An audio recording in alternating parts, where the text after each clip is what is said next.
खाटू श्याम का प्रसिद्ध मंदिर राजस्थान के सीकर जिले में स्थित है।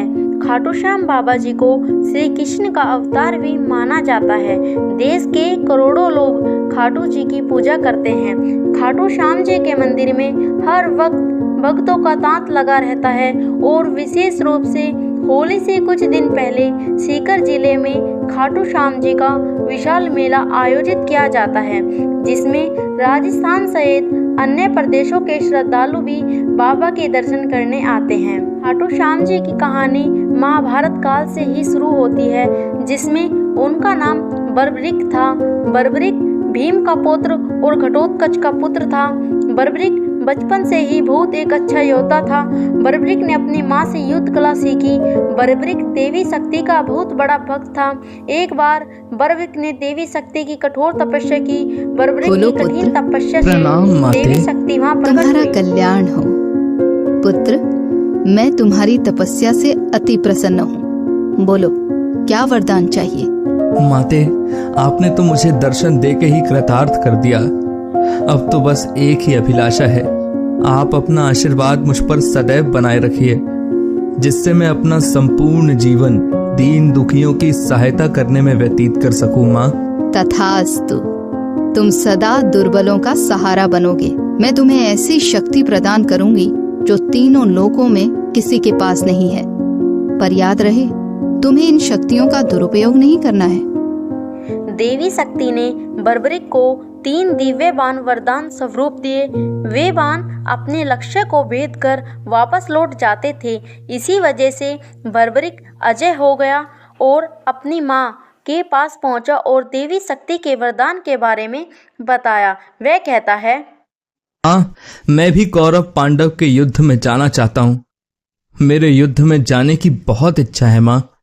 पुत्र बर्बरिक, मैं जानती हूँ तुम एक महान योद्धा हो, इसीलिए मैं तुम्हें रोकूंगी नहीं।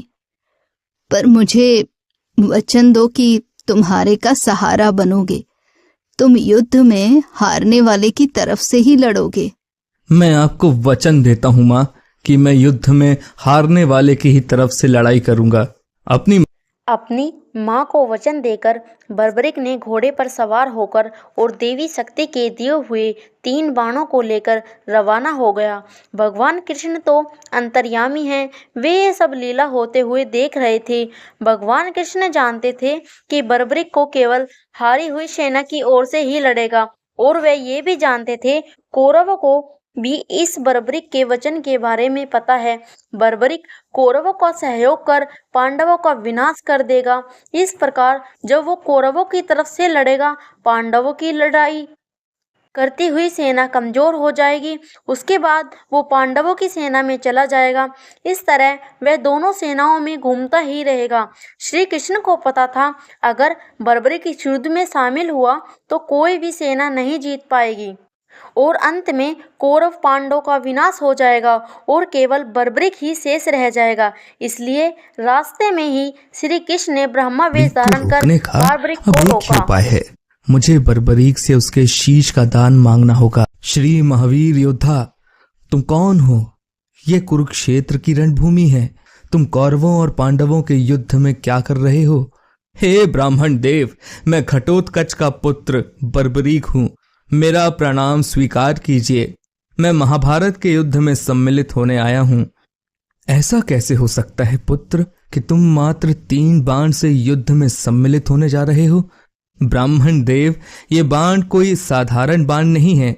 इनमें से मात्र 1 बाण भी शत्रु सेना को परास्त करने के लिए पर्याप्त है, और ऐसा करने के बाद बाण वापस तरकश में ही लौट आएगा। अच्छा, तो फिर इस पीपल के पेड़ के सभी पत्तों को छेद कर दिखाओ जरा। बस इतनी सी बात ब्राह्मण देव, अभी किए देता हूं।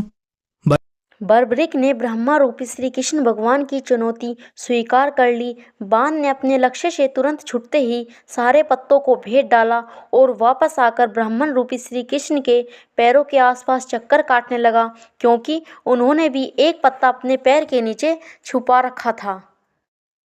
ब्राह्मण राज, अपना पैर यहाँ से हटा लीजिए, वरना ये आपके पैर को भी भेद देगा। ये तीर अपने लक्ष्य को पूरा किए बिना तरकश में नहीं लौटते हैं। बर्बरिक के तीर अचूक हैं, लेकिन अपने निशाने के बारे में खुद बर्बरीक को भी पता नहीं रहता है। असली रणभूमि में अगर मैं सभी पांडव भाइयों को अलग अलग कहीं छिपा भी दूं ताकि वो बर्बरीक का शिकार होने से बच जाएं, तब भी बर्बरीक के तीर किसी को नहीं छोड़ेंगे। इन अचूक तीरों से कोई भी नहीं बच सकता है। हे वीर योद्धा, मैं तुम्हारे साहस की सराहना करता हूँ। मैं तुमसे दान स्वरूप कुछ मांगना चाहता हूँ। ब्राह्मण राज, अगर मेरे वश में होगा तो मैं आपकी इच्छा स्वरूप दान की अभिलाषा जरूर पूर्ण करूंगा। मैं वचन देता हूँ ब्राह्मण राज, आप मुझसे दान में जो भी मांगेंगे मैं आपको मना नहीं करूंगा। मुझे तुम्हारा शीश दान चाहिए पुत्र, क्या तुम ऐसा कर सकते हो? आप कौन हैं? मुझे अपना परिचय दीजिए। आप मुझे ब्राह्मण नहीं दिखाई देते, कृपया करके मुझे अपने वास्तविक रूप से अवगत कीजिए। बर्बरीक की प्रार्थना करने पर भगवान कृष्ण अपने रूप में आ जाते हैं। बर्बरीक उन्हें प्रणाम करता है। वासुदेव कृष्ण, आप स्वयं मेरे शीश दान की अभिलाषा हेतु आए हैं।